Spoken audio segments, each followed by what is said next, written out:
And those down regulation techniques like the lateral eye scanning and the crossing the midline. So let's say you go to do a heels elevated squat if you're on the knees over toes guy program. Something's feeling a little bit off. Would it help to then go and do some of these exercises mid set and then come back and see the impact? Yeah. Or you could even think of it in terms of that split lunge position, or let's just say a linear motion like the heels elevated squat or the wedge squats. Um, so if you're doing something that is more linear, sagittal plane based, you can think of how can I add transverse motion to this particular thing, right? Or maybe I'm going to take a kettlebell and integrate that where I can do like an single armed overhead press with the same pattern where I could have a balanced squat occurring, but I could really look and turn towards that elevated arm as I'm going down into that squat and then come back to neutral as I come up, right?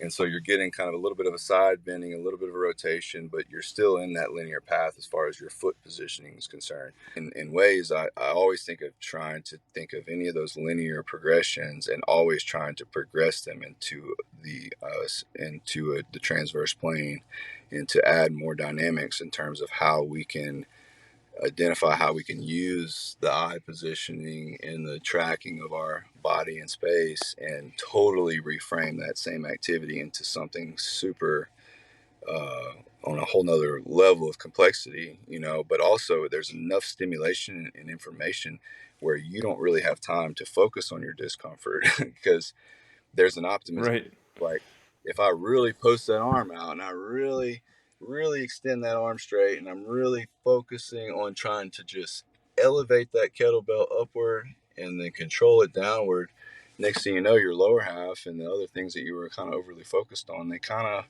fall out of, they fall out of the way and everything kind of falls into its respective slot. And that's always been my focus, is just thinking about how to help a person find that experience and not throw the baby out with the bathwater based off of what Right. their apprehensions are.